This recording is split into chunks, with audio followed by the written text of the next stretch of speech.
Alright. Hello, everyone, and welcome back to A Rising Threat. Uh, I am your DM, Rio, otherwise known as River, and I hope everyone enjoys. Let's get this started. Welcome to the land of Tellarum, a land of mystery, adventure, and legend. In this world made up of 4 major continents, luck will be tested, bonds broken, and empires will topple.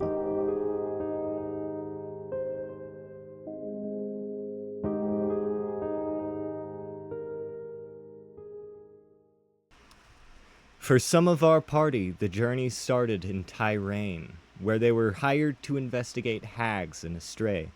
For others, they joined later.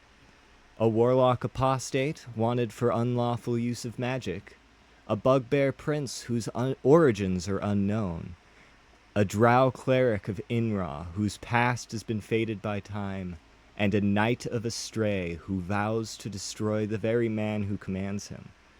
These misfits have already slain one of the 3 hags they're meant to stop, but now they face off against themselves. Will they be able to pass their test? You find yourselves in a large cavernous room. On the other side of said room stands an exact duplicate of each of you. What do you do?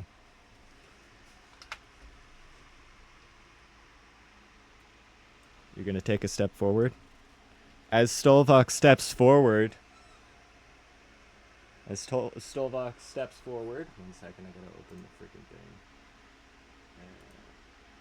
The duplicate also steps forward.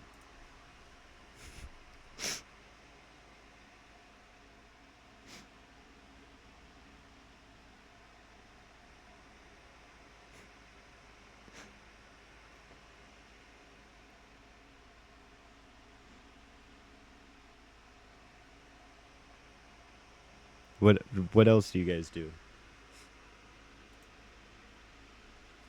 The duplicate waves as well.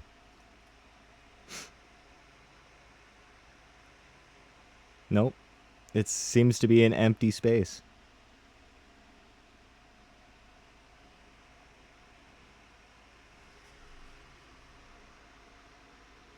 Okay.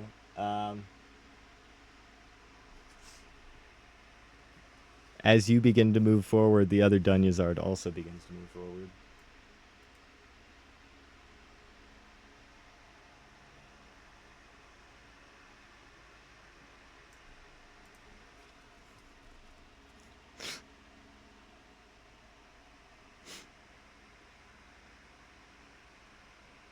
And you begin to see the exact mirror of every action you do, especially as you get closer.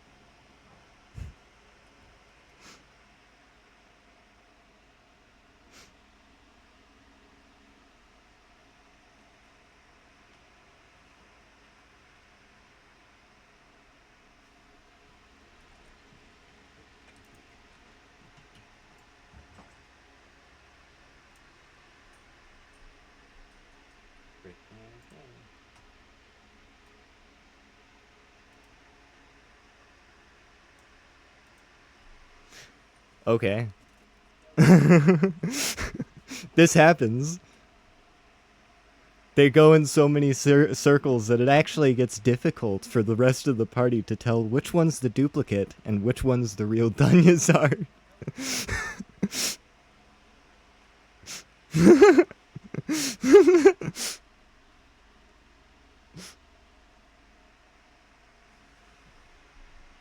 Oh. Why does one of them have less health than the other? That's weird. That's not supposed to be a thing. I think I forgot to enable Dunyazard's duplicates.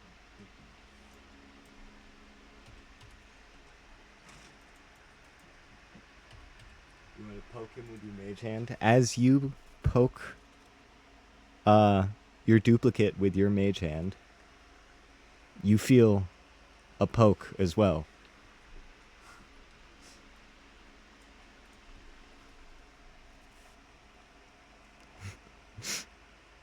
Now, is this poke from you poking him in the mage hand with a mage hand and feeling it, or him poking you with a mage hand as well? Yes. There is another mage hand behind you. Or where you poke him. Yes. As you go to poke him with your mage hand, there's another mage hand that comes from him that goes to do the same thing to you.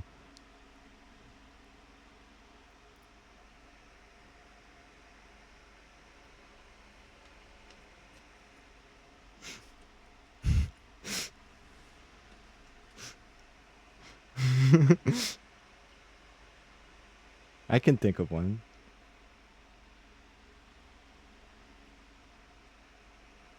It. Oh yeah. You see Tub Tour. Yes.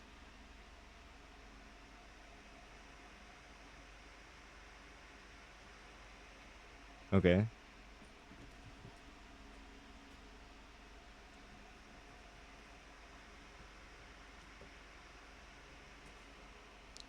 How are you gonna do that?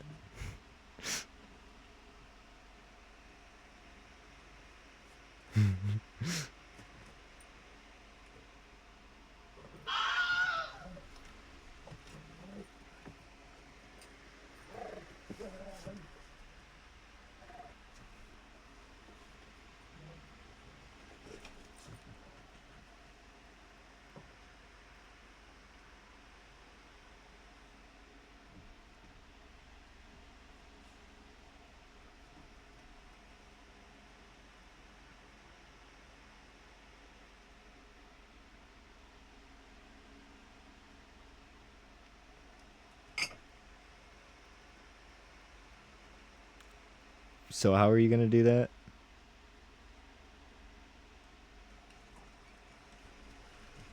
How are you gonna get your duplicate to walk into the brazier? They seem to be duplicating every single movement you make.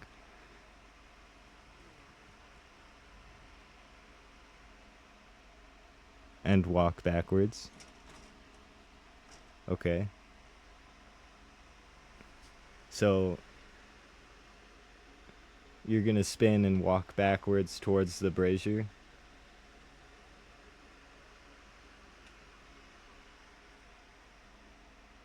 Except it's a mirror, so they're basically doing the opposite but the exact same thing. So you just end up running into each other.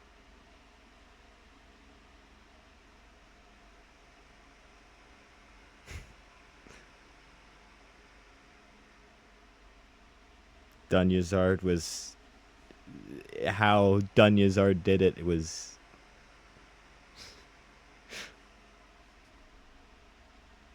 it's a good question, actually.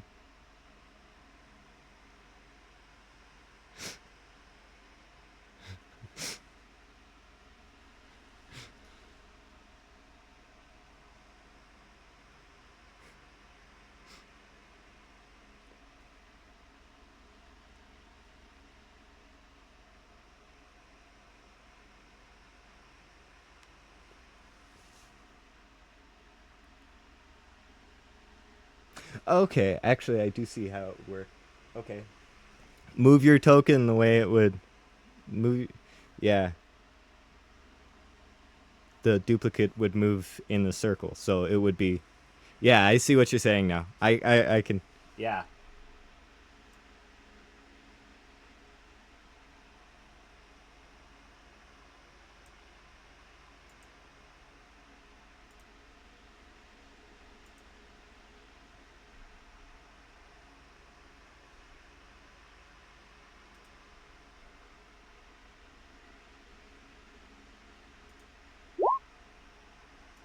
Sorry, had to roll that.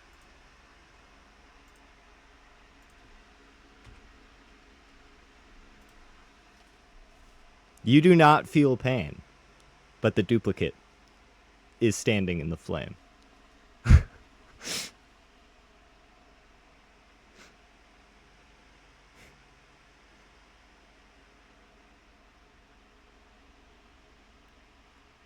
Also, you should I'll roll initiative too, so we can keep track of that.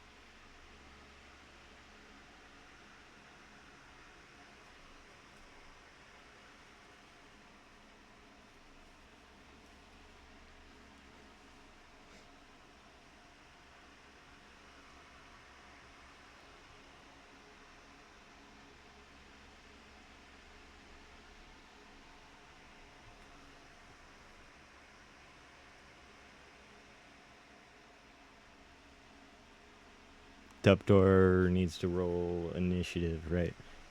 Do you need help with that, or you think you can get it open now?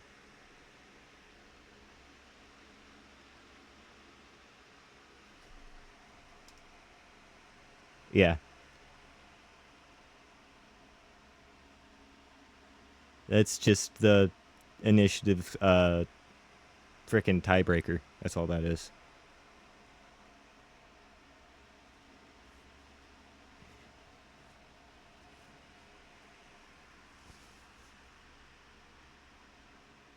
Mm-hmm. Nice. Okay. So Alex is gonna move first. And you told Alex to deal with the Tuptor duplicate?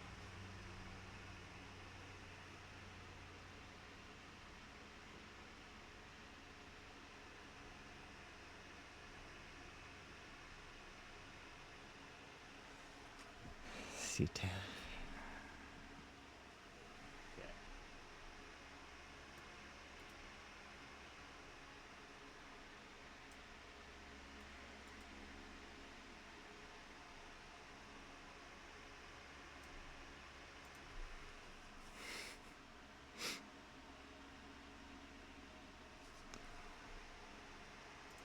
Stolbach,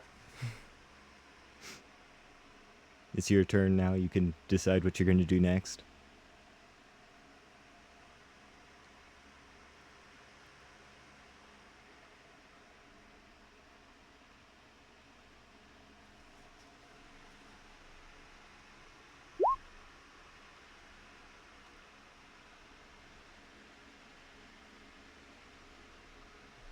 Nope. But your duplicate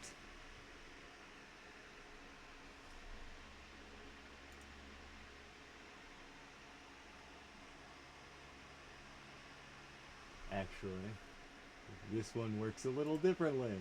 Your duplicate fires off an Eldritch Blast towards the real Alex. You fired off too. So. Oh my god, both of those ones hit.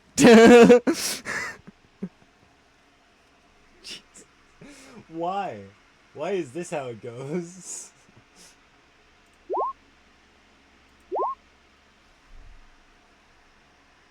Okay, which one's the real one?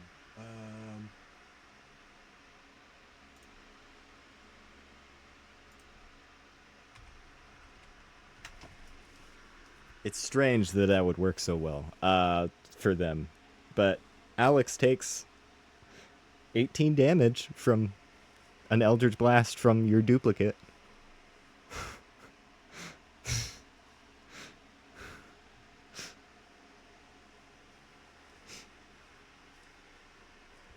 Oh yeah, also, it's gonna go up by 2. By 5.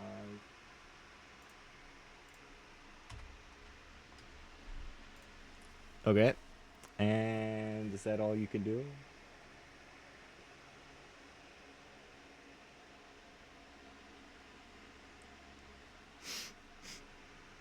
So you're gonna move on to Tub Tours? All right, Tub Tour.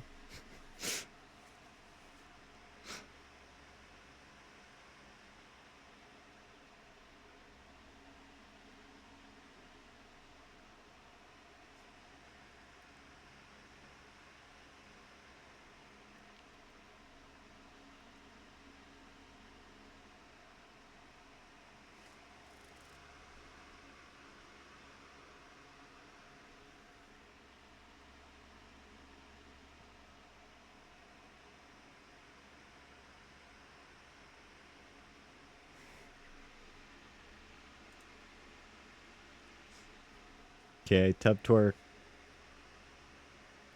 casts guidance and stands there, and Tub Tour's duplicate does the same thing. Dunyazard, what are you going to do? Technically, combat has commenced.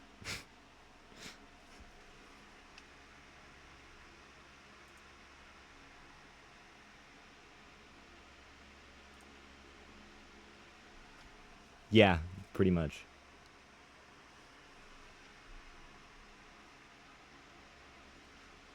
Yes. Yes.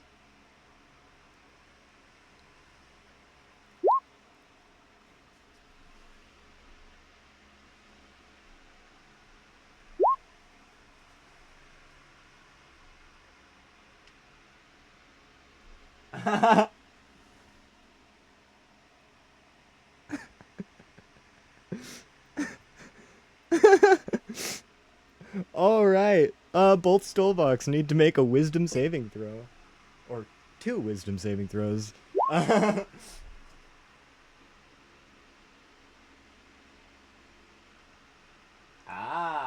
Or yeah. Okay.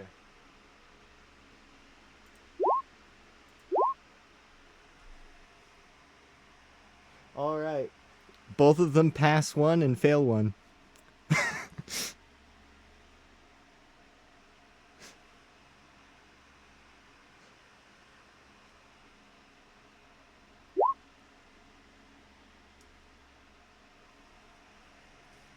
$15. And then the other one.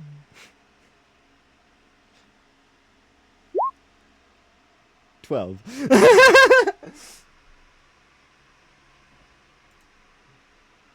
Oh, I love it when rolls work like that.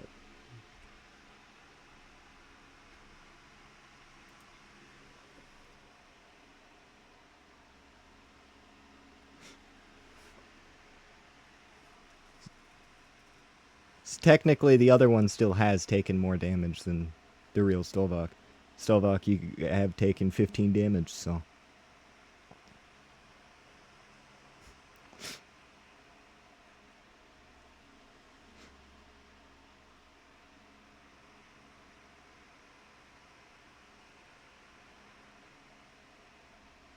Are you there? Oh, yeah. Oh. Right. And duplicate.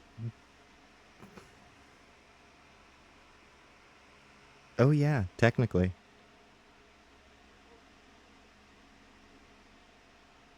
Yeah, good point. Well, that's one of the effects of the long rest.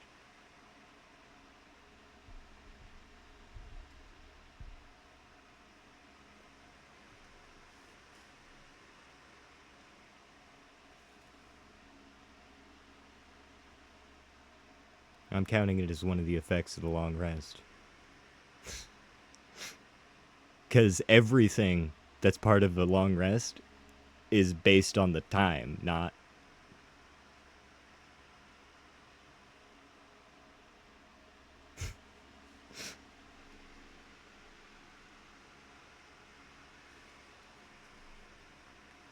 If we were going with that, you didn't have a long rest.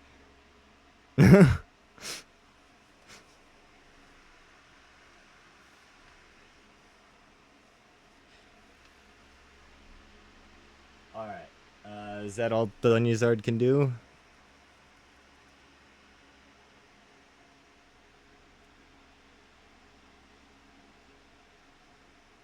Oh.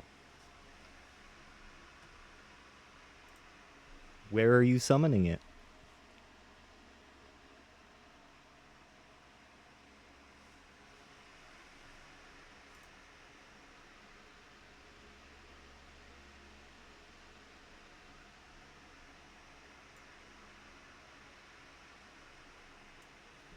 Like that?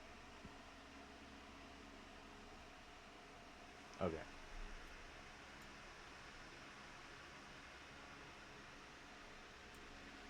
Yes, but they're gonna do the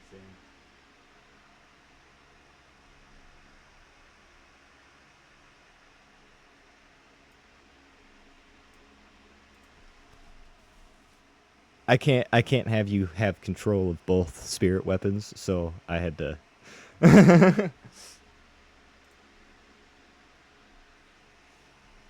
Yes, what is that idea?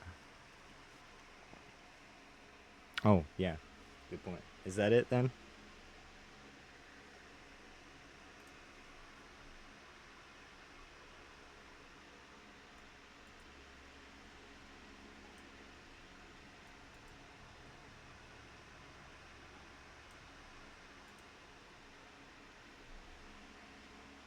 Hmm?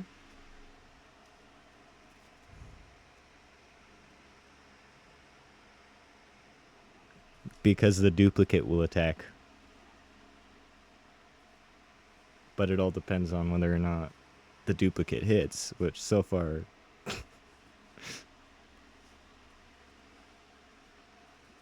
Is he? Are you going to command him, tell him not to? Or? Well, he's not here, so if you want to give him the plan, I'll allow conversation during combat.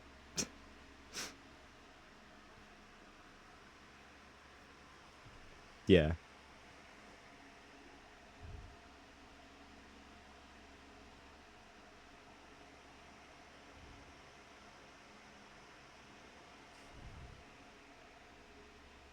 Yeah.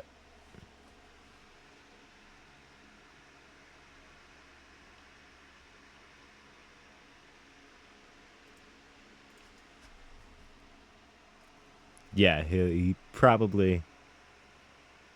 I don't know. I actually have no idea how you'd actually do this, but yeah, probably not. Try to find a way to do this without.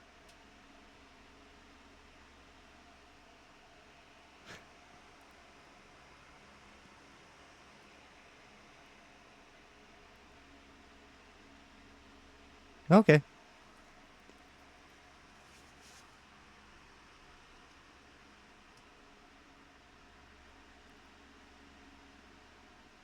How are you going to do that?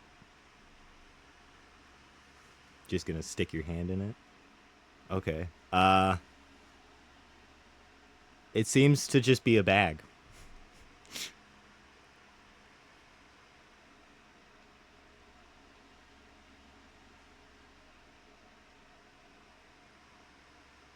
Okay.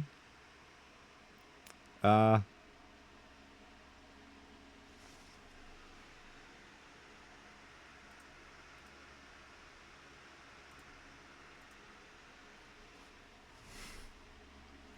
Fake Stolbach gets sucked into the bag of holding.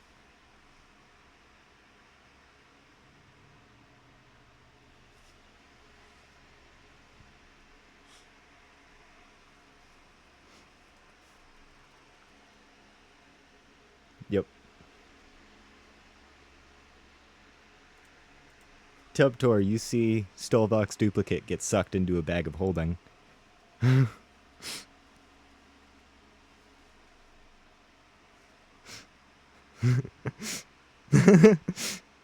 Your duplicate sits there and mimics the same mouth movements that you make, but does nothing. Nope, there is no noise. You haven't heard a single one of them actually speak.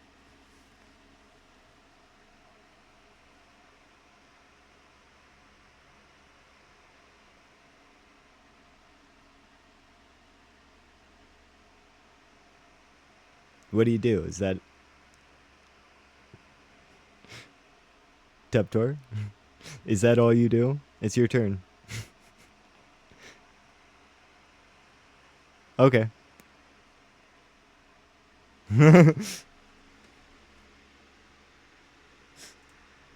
Dunyazard?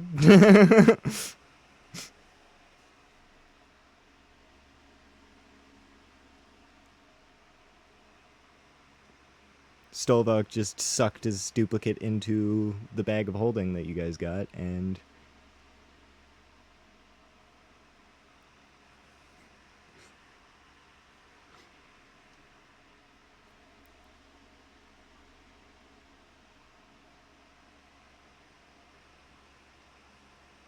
because that would have been funny. You set off a fireball. Your Stolvok survives, sets off a fireball. Maybe. Thinking about it, yeah, that probably would have happened.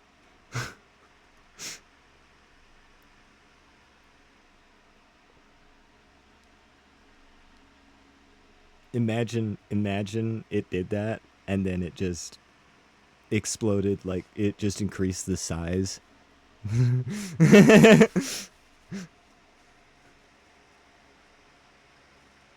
The hurt Alex is your Alex.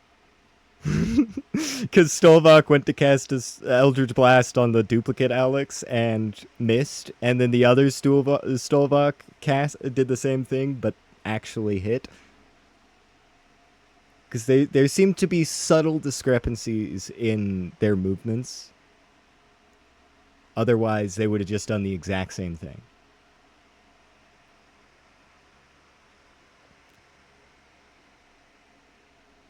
Yeah.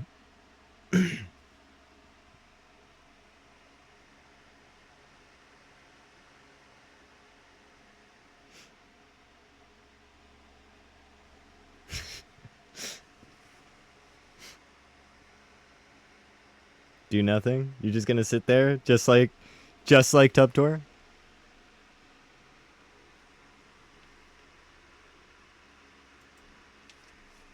Alex is going to notice.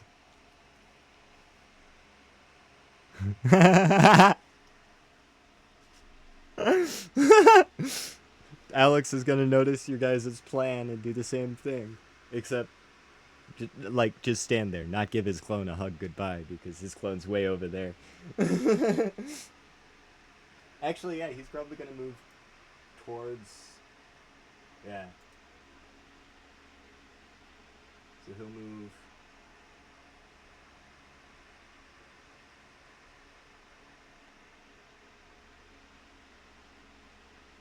He'll move here, and that'll bring his clone here. I think I did the measurements wrong on how he should move, so it was kind of weird there for a second, but now it's good.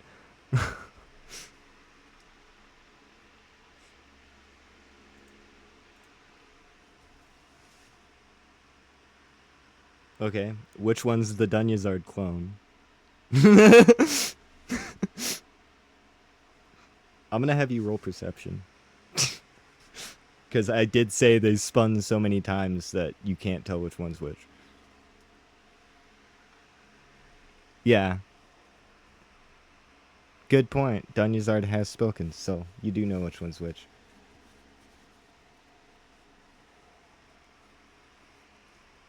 Okay.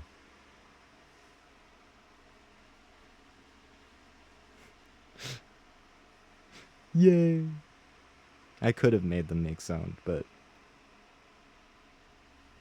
I don't feel like trying to terribly duplicate your guys' voices. Okay,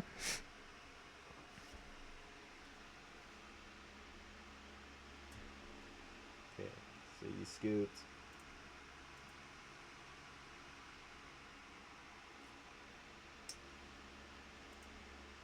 In the bag of holding.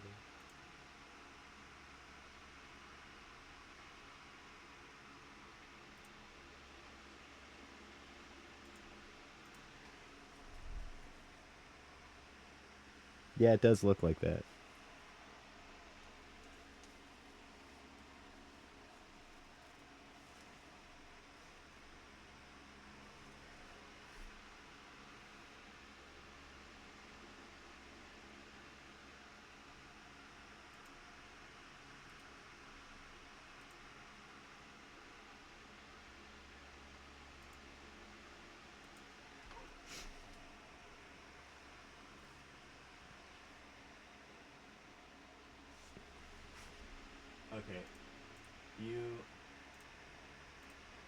Yeah, you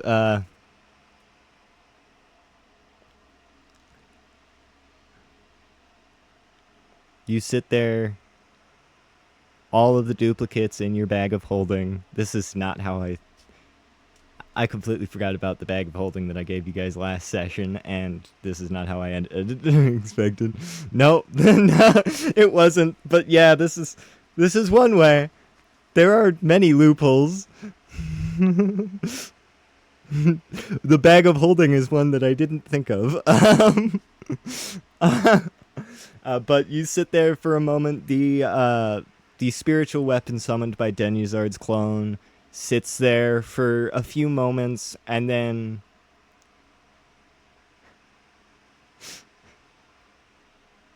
yep, there's a pile of sand. Uh, and then the spirit weapon summoned by Dunyazard's clone slowly fades, and then everything goes dark for a moment again. And your sand is gone.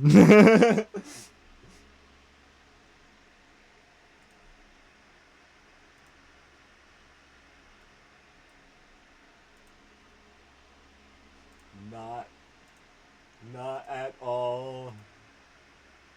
This is not at all how I saw this combat going, and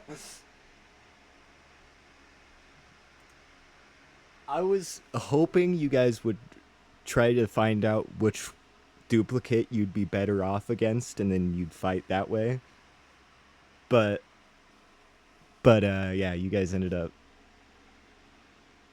Yep. Anyways, you all find yourselves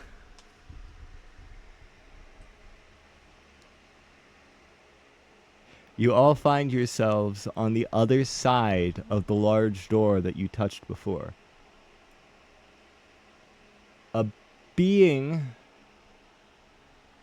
Before you stands a being who seems to resemble several different creatures and races.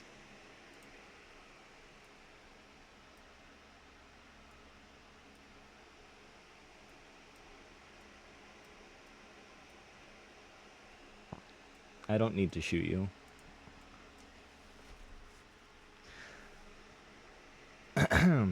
in very many voices, all seeming to collide into one, you hear. Well, there might be an old lady voice mixed into the voices.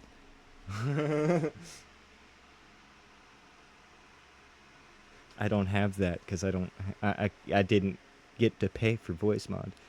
Anyways, if my other microphone worked properly, I'd just turn on the echo and do it that way.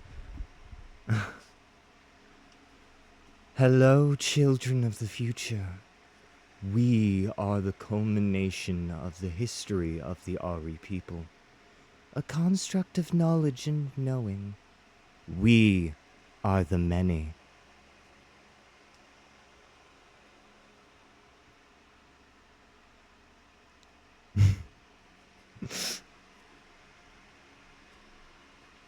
Some have referred to us as this. Yes.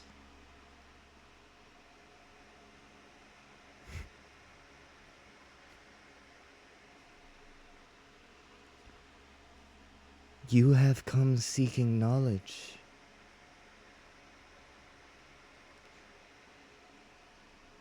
I offer you this. The time has come. A hero has been chosen. You shall stop the fallen king and bring the mortal god to his knees. And so the prophecy states, a hero of two shall rise, with aid from unlikely folk, to slay the fallen king and put an end to the mortal god.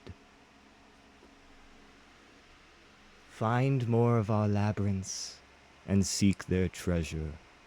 To gain the strength you will need. The bull's maze has already made itself known to you. Return there to start your quest. That is all we can share with you here. Your tests have been passed, and treasure awaits. The being begins to fade, and the room begins to darken. Sitting in the center of the room, I'm gonna put a torch in here. Just a second.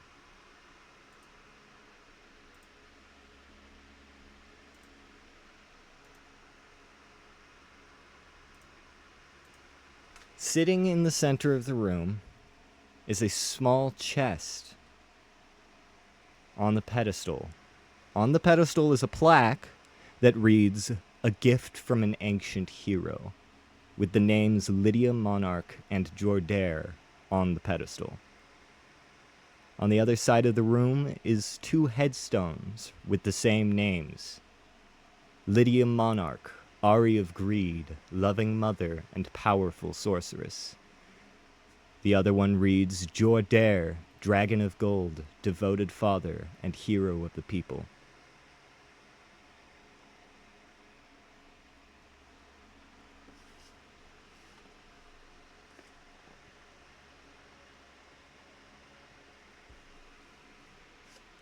There is a vine on the wall that might produce a flower. And you do this, and it produces a very beautiful flower that you know is not poisonous. I just wanted to clarify that, just because. And you lay this flower down at each of the headstones.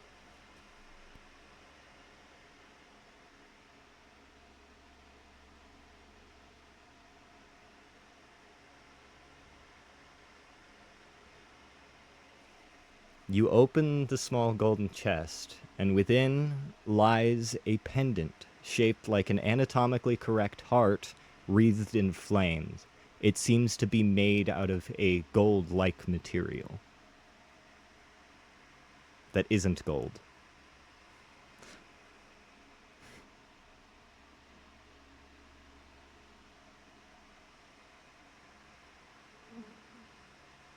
You feel magic coming. Yeah, because... didn't someone have Detect Magic on before they started the... Tubtor had it. Tubtor, you do feel magic coming from this pendant. You also feel a slight connection. Nobody else feels this connection. Just Tubtor. Yes.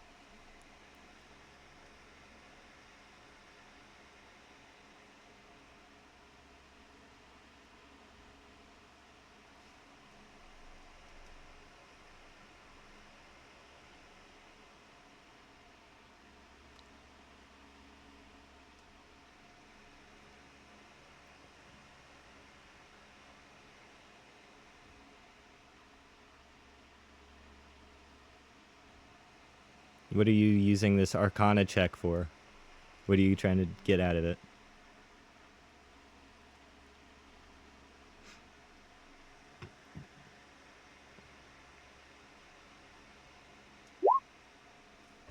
Okay. A second. Huh. I erased what I had here. You have a strong feeling, a strong connection to this amulet and feel like perhaps it is something specifically designed for monks to use. That's as much as I can give you without just telling you what it is. And you can't just know what it is, especially since you're not really versed in this information of this world.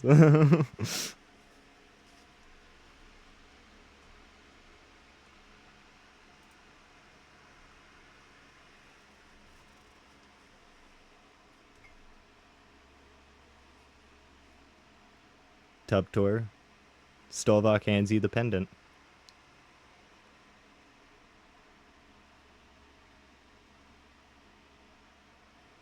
As you grab the pendant, you feel that connection to it, and almost like if you spent enough time, you could possibly attune to this item and learn more about what it's capable of.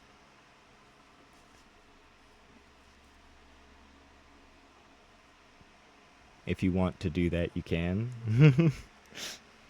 I'll give you the option of attuning to this item.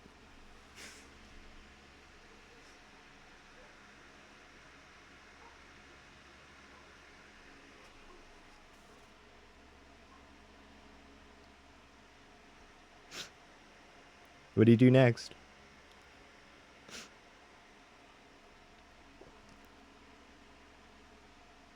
Okay. When you attune to it, I'll actually give you the description of the item.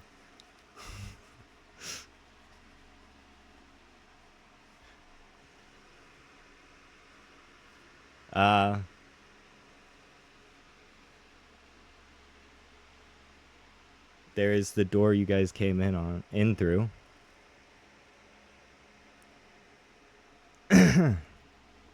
And it's so are you guys leaving then? I locked it because of a specific reason. As you open the door, kind of.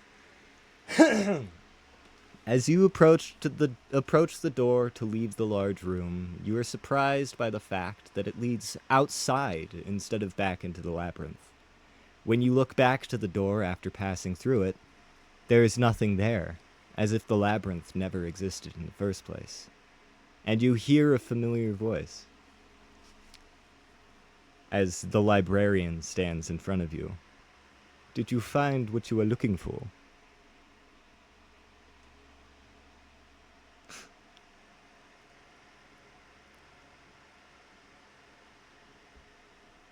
The information you seek.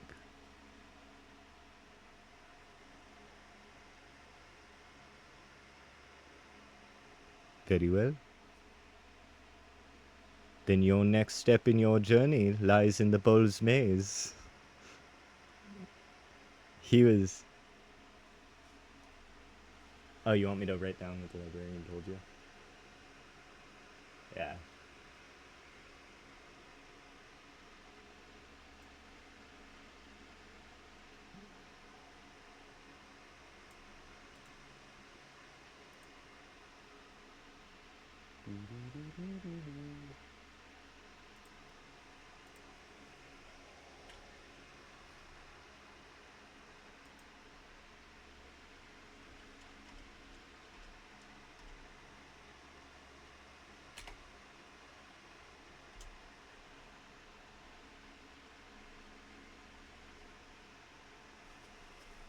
Okay. Anyways.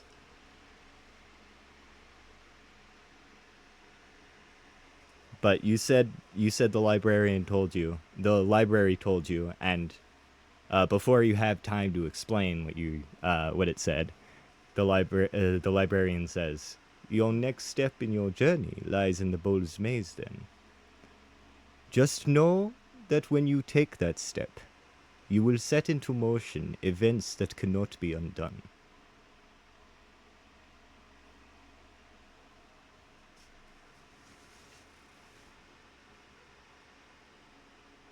Everything within that labyrinth was your test.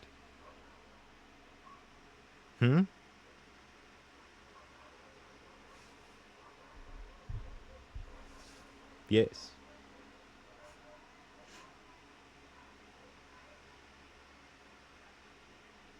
That is a question for another time.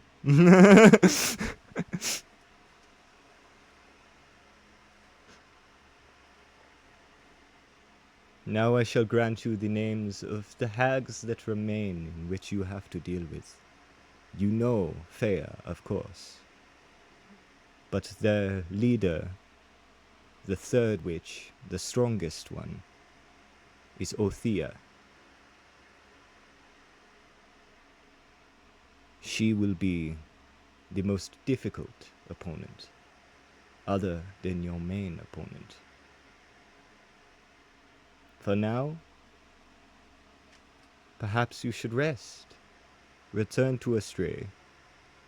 Go over what you have learned. What was that?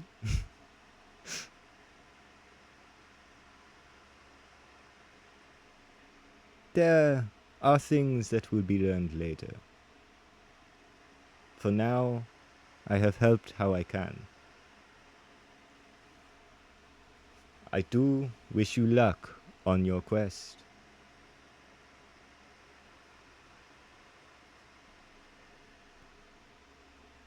That will come soon enough.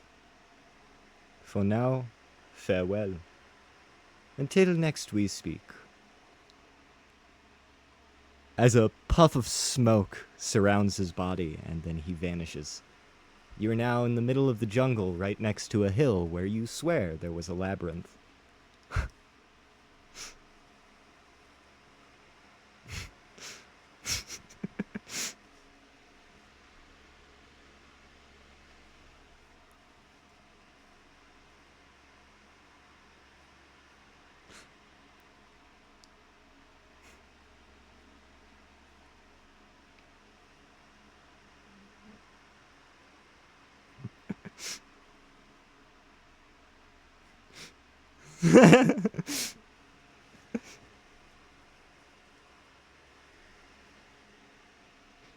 I was really hoping you'd try to summon one of your fallen enemies, by the way, because that would have been fun.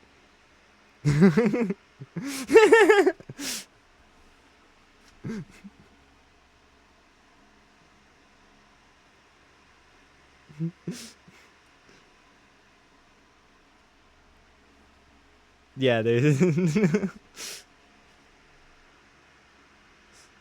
All right.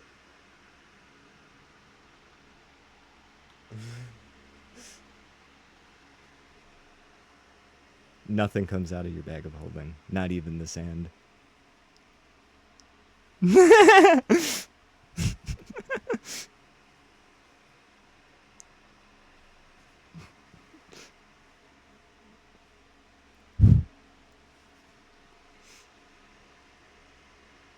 Anyways, you're still in the middle of the jungle. Should you guys might want to head back to the village now.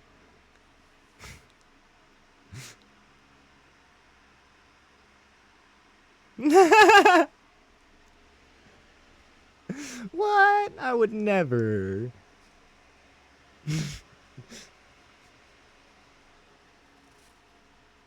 There's also Bob, the bag of holding. Don't forget that. Have you not seen Bob? 1 second, I gotta find it now.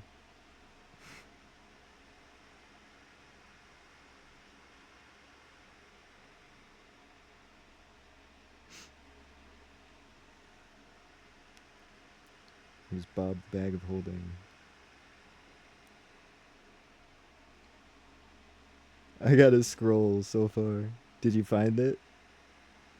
Yeah.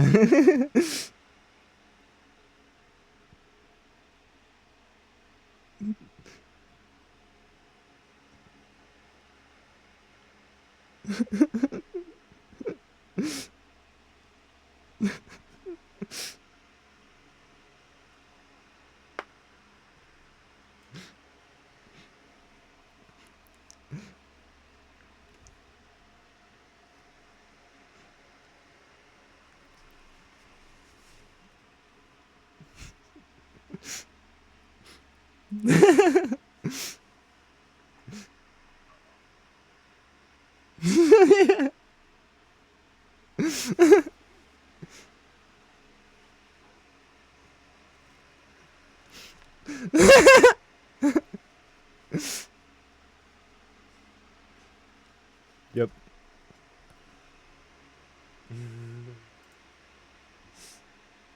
Anyways, I'm gonna assume you guys start heading back to the village.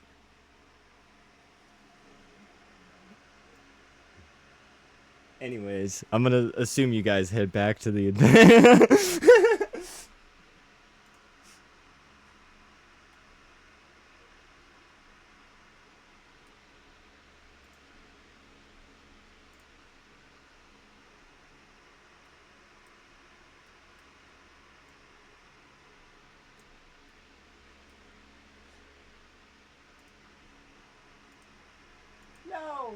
the bees!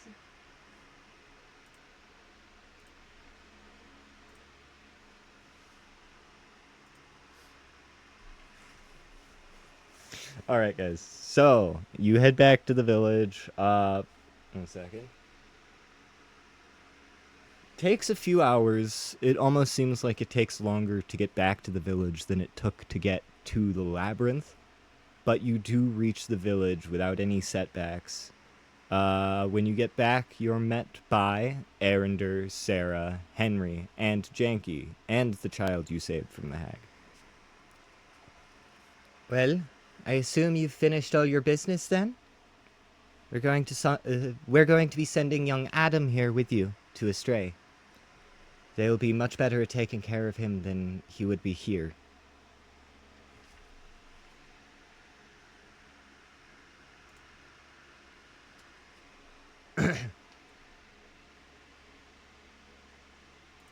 Sarah said that they're going to be sending the kid you saved, who she called Adam, with you. I couldn't think of a name, and I forgot to name him, so he's now Adam. If it's not too much of a hassle, Arender says. To Astray, where he'll be better taken care of. No. No. There is an orphanage where he will be taken when you get there.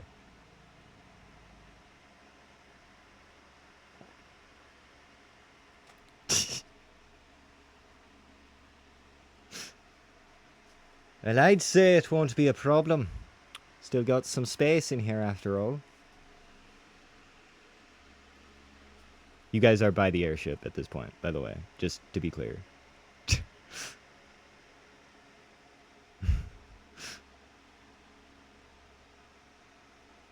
And thank you all for what you've done for all of us here.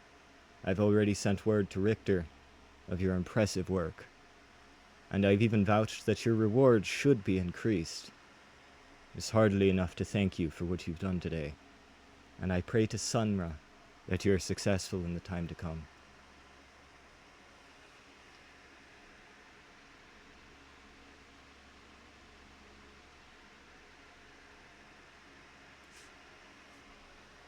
Well, if we're all ready to go then, perhaps we should set off before it gets any later.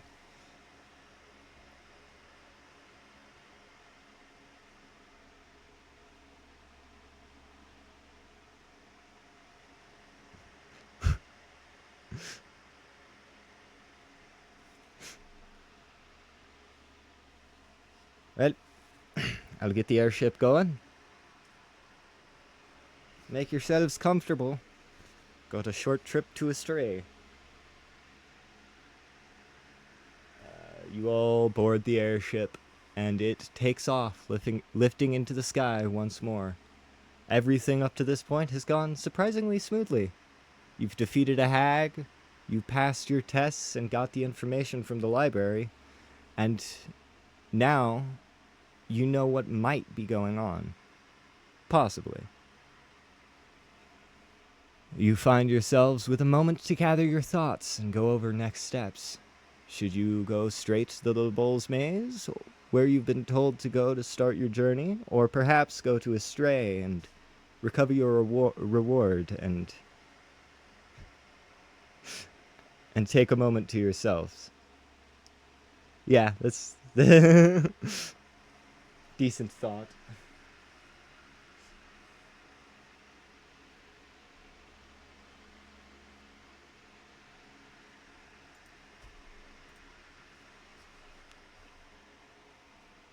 Okay, if there's anything you guys want to talk over now, perhaps about what you've learned.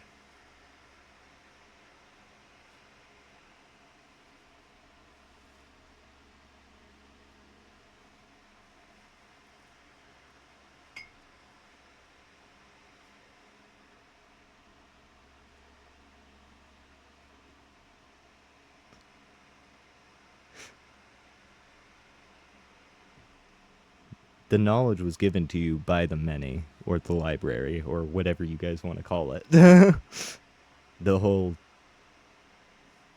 frickin' prophecy thing.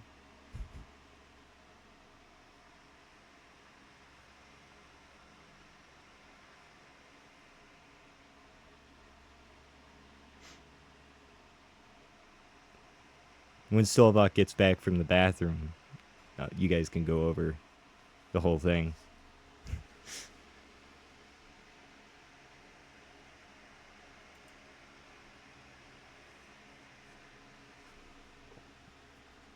If anyone else needs to do anything, we could actually take a break now if we wanted to.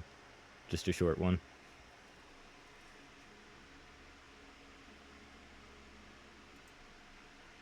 I'd love a drink too.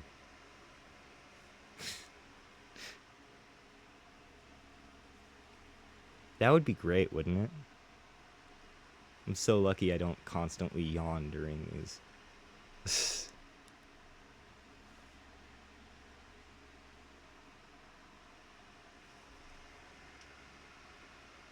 You're back? Alright, you guys have a moment to talk over what you've learned from the library and all that. Go over anything that might have stuck out.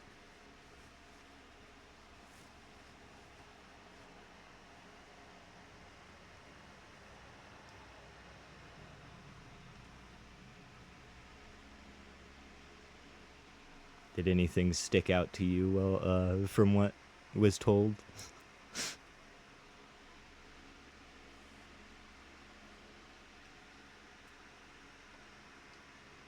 I should have sent it to everyone. But here.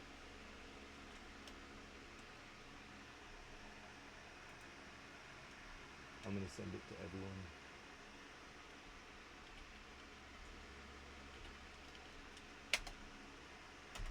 That's what the many said.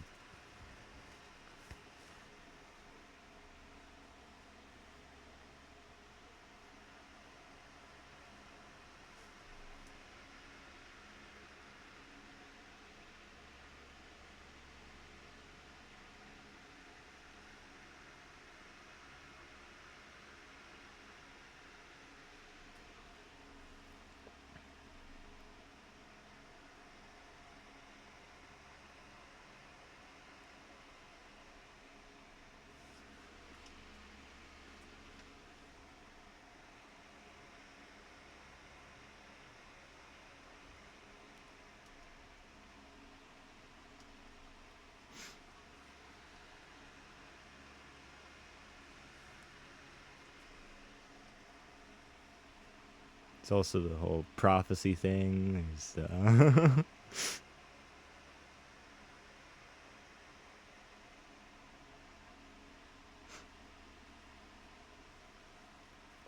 if you guys want to go over anything, what was said, or now's the time to do it.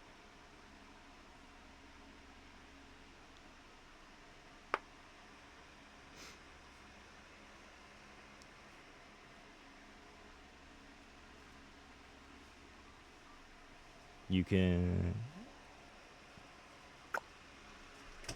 What was that?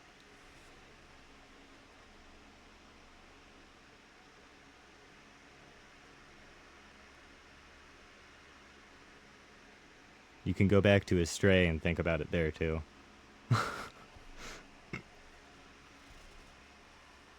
Yeah. Henry is also on the ship. Henry is also on the ship. I forgot that. So, while you were gone, what'd you guys find out?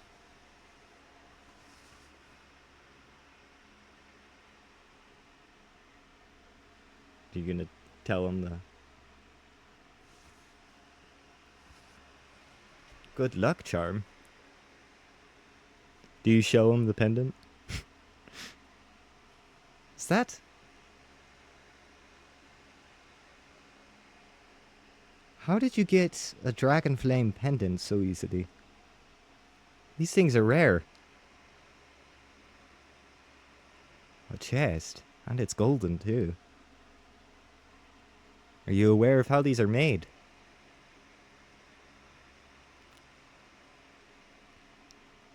They use a dragon's scale to create a magical artifact to use its power in combat.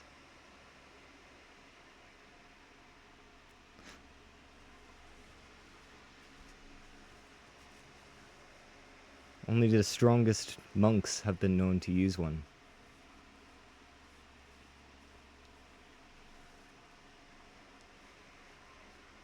Well, seems you found yourself quite the lucky find. It's a made one that I made specifically for this world. I do world building.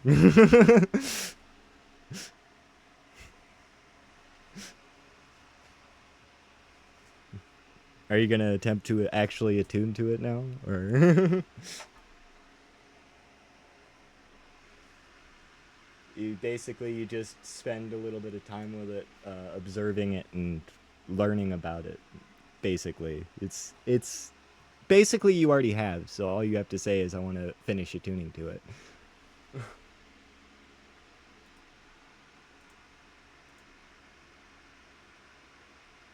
All right, let me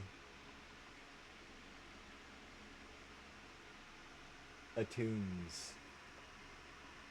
Yeah, you sit there, you look at it, and you begin to feel a connection, the connection that you had with it deepen as knowledge begins to, knowledge on this specific item begins to rush through your head. And there you are.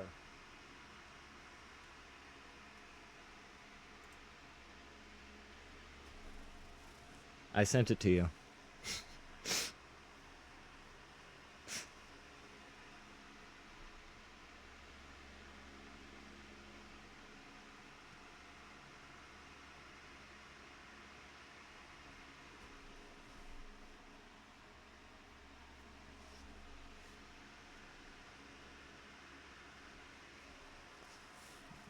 Tubtor has now attuned to a golden dragon flame pendant.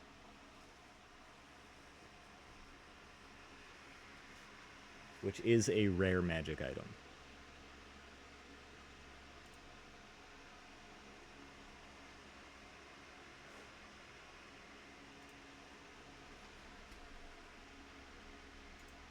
Alright.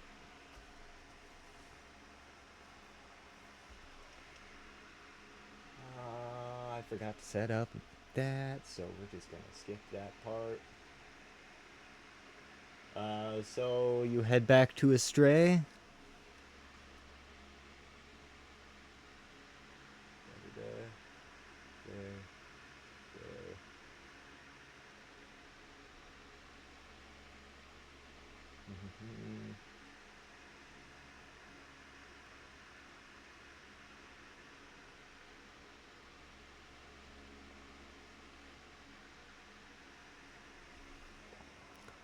Well, anyways, it's the same. Was it 2 days that passed before?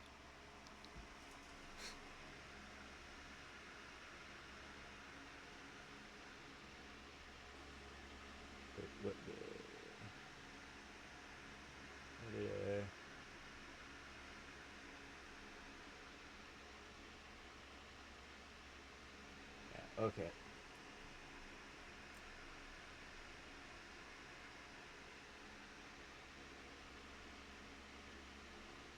Okay.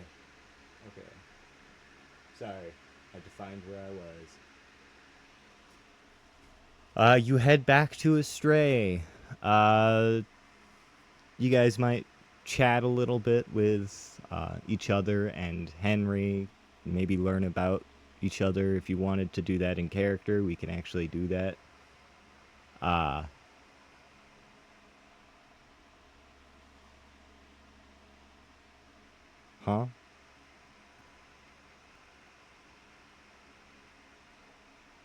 Yeah, if you guys want to...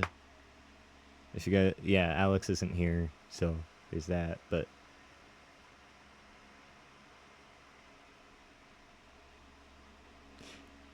yeah, you guys can still make it back to Astray, though. There's stuff there's other stuff that can happen without Alex. So you can go to Astray, go over everything with your allies and all that, maybe figure out next steps.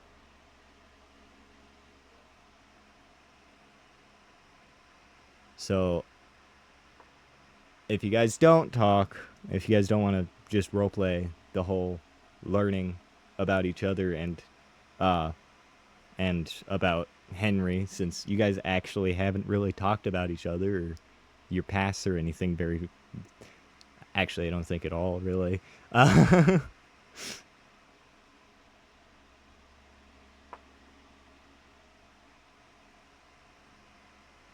Alex isn't here. Faded by time.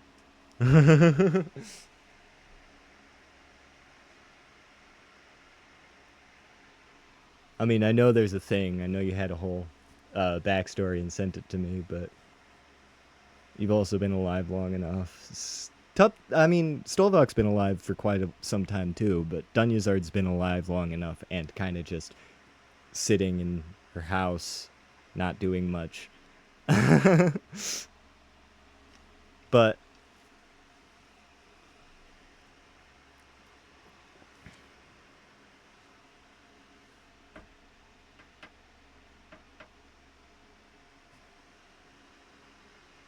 how long away was your birthday supposed to be from the start of the campaign again? I forgot.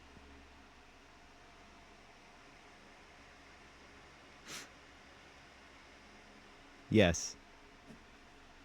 It was 2 weeks? Oh yeah. It's about that time. It's like the next it's like tomorrow.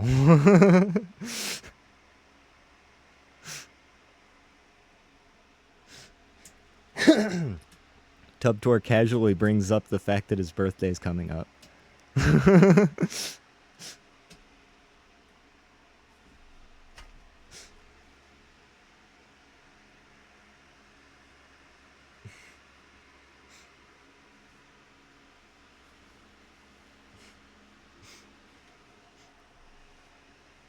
Oh, your birthday's coming up, Tubtor. That's... Perhaps I should think of something to get.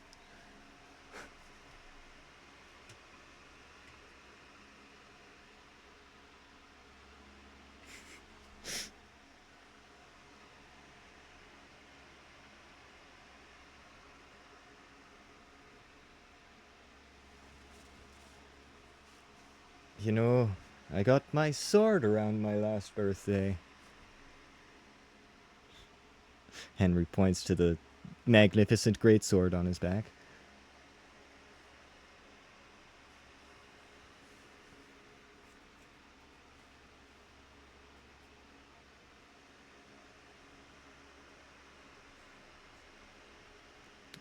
I don't think that's how birthdays work.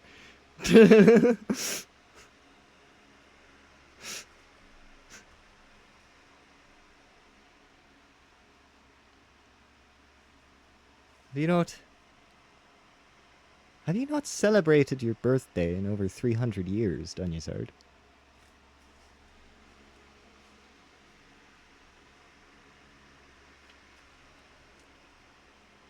Oh.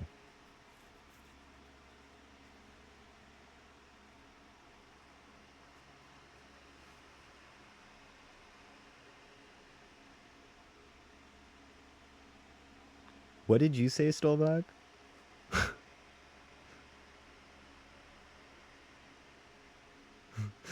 Okay. Well, elves can live quite the long time.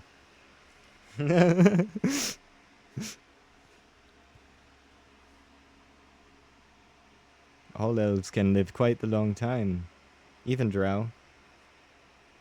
Which, now that I think about it, it's quite odd to find a drow on the surface.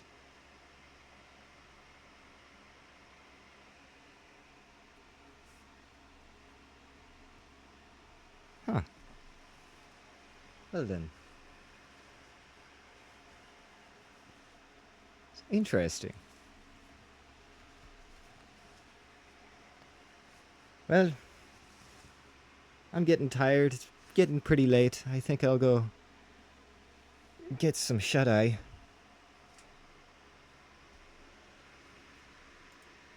Henry heads into the room that has been designated for the guys. Because Dunyazard gets her own room.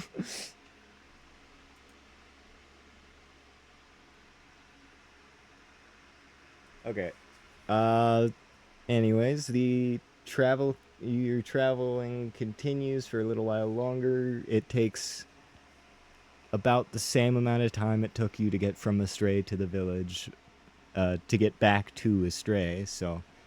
but this time it's a little later in the day when you get back, because it was a little later in the day when you left.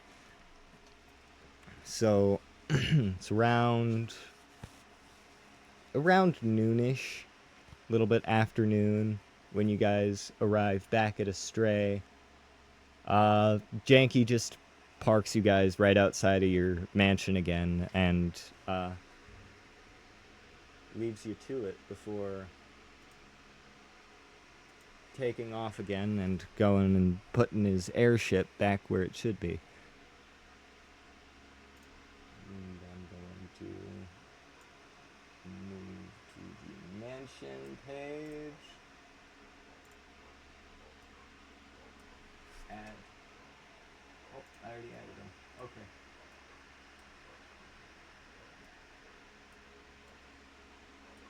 All right. You guys are back home. Well then, this is, honestly much larger than I expected. This is a nice place. Yeah, the child, Janky took the child to the orphanage. Took Adam to the...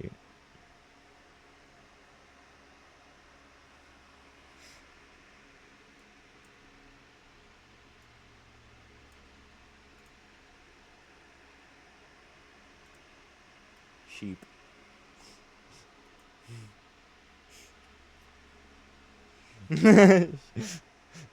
Accents. They're fun.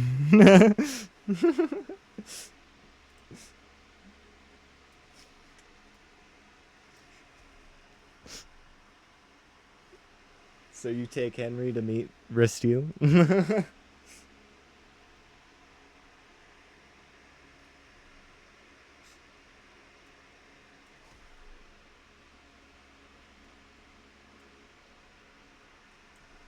Oh, I did put...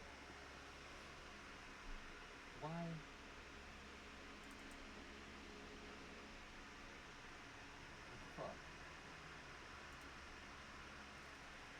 Oh, it's just the floor. Okay. I forgot I put me in the baths.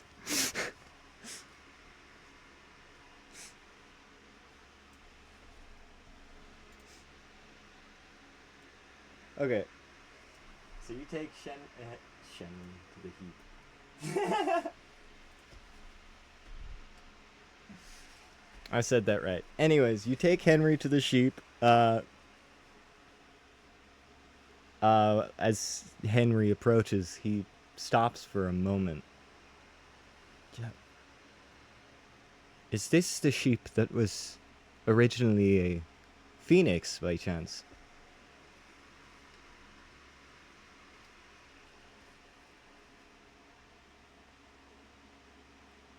What could have done this to you?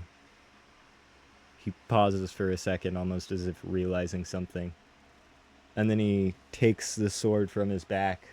It shifts into a cube. And he starts to focus. Perhaps... his hands begin... the cube begins to glow as the sheep is irradiated by a golden light. Who is writing words?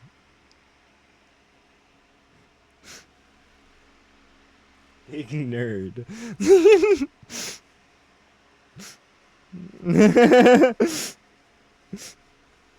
Anyways, the sheep begins to glow with a golden light. And then it stops. Well, it doesn't seem like I was able to change you back, but I can speak. You hear the feminine voice coming from the sheep, which before, when it spoke through Tubtor, it sounded like. How would you describe Morgan Freeman's voice? The only way to describe it is the voice of God.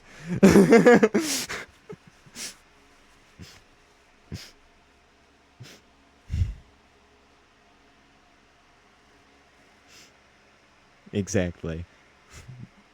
But this voice that comes from the sheep is much more feminine, and she almost sounds noble. Thank you. You've been touched by the goddess. I shall serve you. As I have served so many others who have wielded that blade. The sheep bows towards Henry. It's fine. Just I couldn't even help you get back to your normal form. It will happen sooner or later.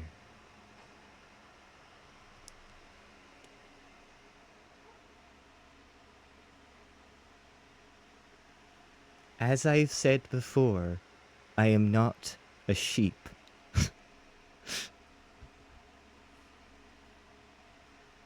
For now. She seems to just be ignoring Dunyazard at this point, as there is nothing she can do to stop you.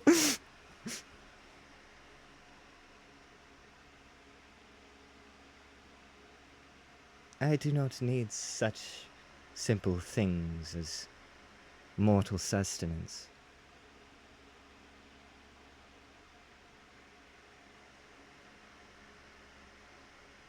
I doubt it would be possible.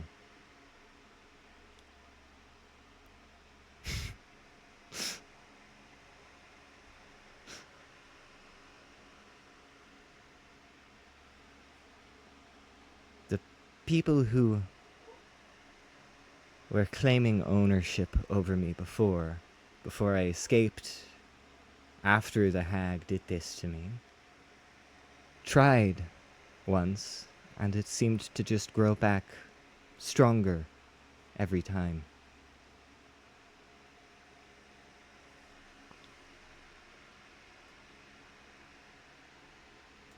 Then that would work. But I would ask that you not.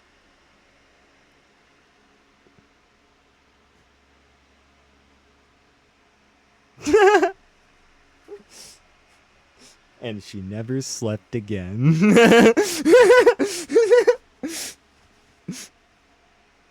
Oh.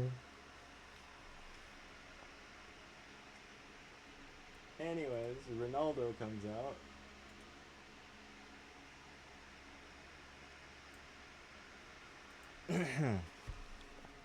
Ah! I see you've all made it back. Stolvok, you had a visitor. I believe she said she was taking a bath.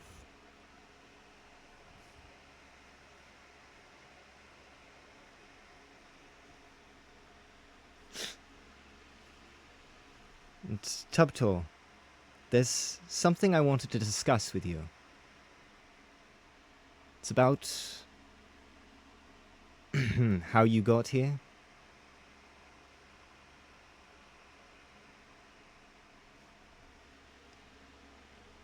I think it's more than that. If you have a moment.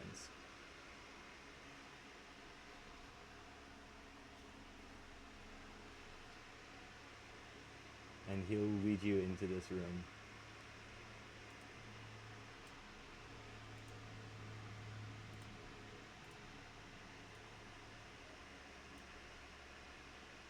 Hello? Yeah?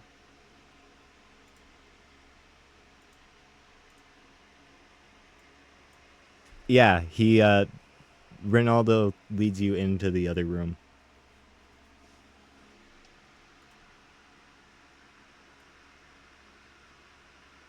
Just you. I already dragged you there, so.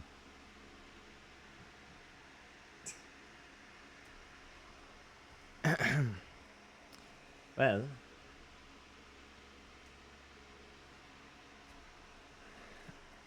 I did some looking into certain things. That hair sample that you gave me when we first met, I decided to take a closer look. And at first glance, everything seemed normal. Your typical everyday bugbear hair. But when I looked closer, there were discrepancies. Subtle differences between you and every other bugbear I have ever looked at.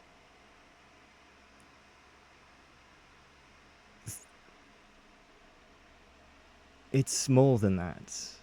From what I see, Tubtal, you aren't even from Tellarum. You seem to be from somewhere else. And now there are theories that what we know is the mortal plane, this plane that we live on, isn't the only one. There's Dunyazard. I think the power just went out.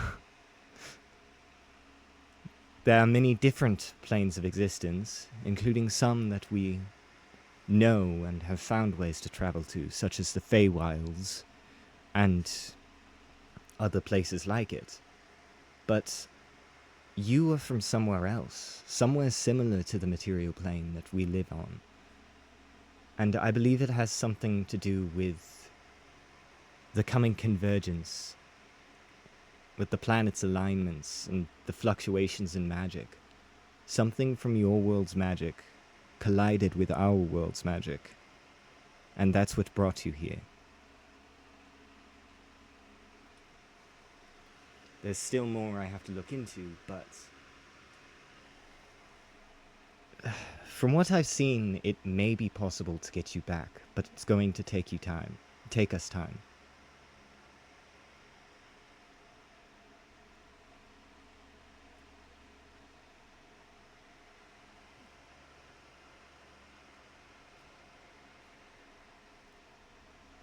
I would love to get you back to your home. But until then, I believe you will have to continue traveling with the party you're with now. I will find a way to get you back. One way or another.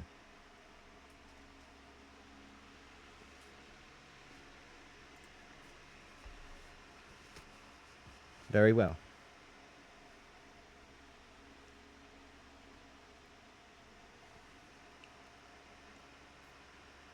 Okay then. Solvok, you find me, not me, but me.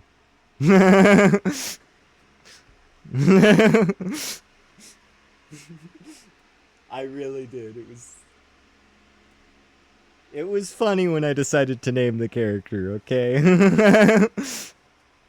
And me is very, that's definitely a name. It's definitely a name. Anyways.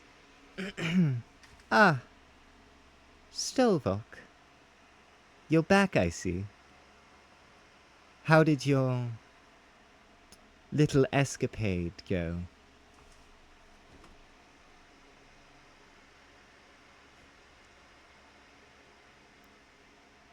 Huh?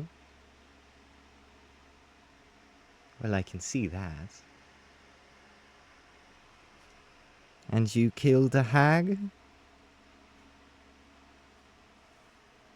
Very impressive. I'm sure our master will be quite pleased.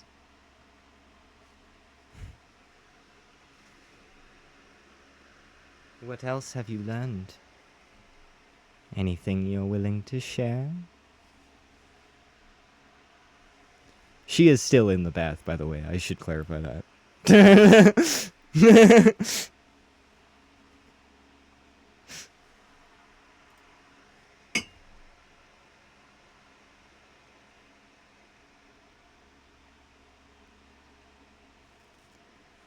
No. I was just wondering if you wished to share. She steps out of the bath and cloaks her body in flame before her clothes that she normally wears appear back onto her body. Well then, I shall return to our master for the time being. But I will return once again at a later date. Farewell, Stovok. As once again she's cloaked in fire, but this time she completely vanishes.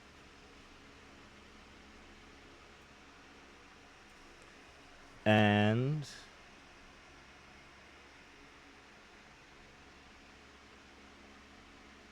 yeah, since it's just you guys left, this is where we'll end it for now. Remember that whole convergence thing, Skylar, if you can. You should write that down somewhere, because it is an important thing.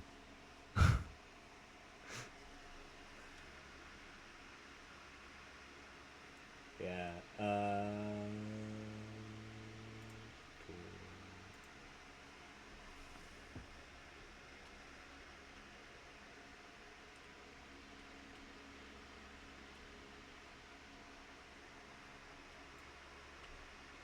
Well, that's why you use paper and pencil.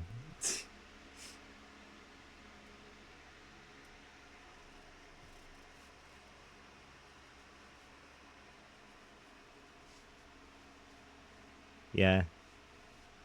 All right. Was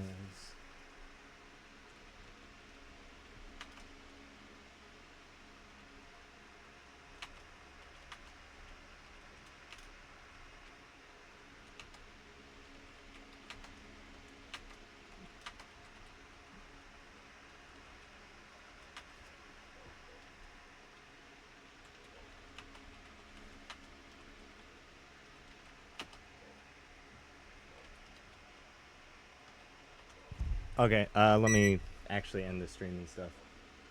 Thanks for joining. I hope everyone enjoyed. That's